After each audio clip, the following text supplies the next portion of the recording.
In this new series of videos, I'll be going through some very common financial questions, and I'll be trying to answer them in an easy, simple to understand way.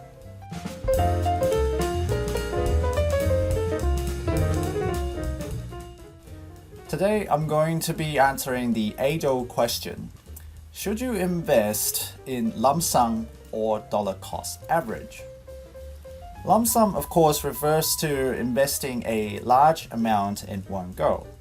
And dollar cost average means you are investing a smaller amount at regular interval over a longer period of time. In this situation, we are talking about long-term buy and hold investment strategy, such as investing in index funds or good companies. Check out my other videos if you are interested in those topics. Let's look at the facts. Historically, lump sum investing has consistently given better returns than dollar cost average over the long term. This is because historically, the share market goes up around 2/3 of the time and goes down around 1/3 of the time.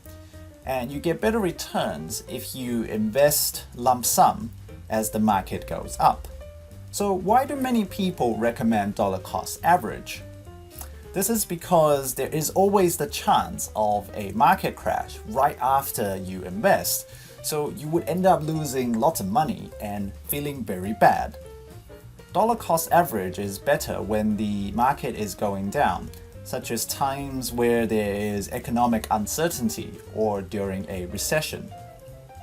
So in short, if you have money available, are fairly risk tolerant, and not currently in a recession, use lump sum investing.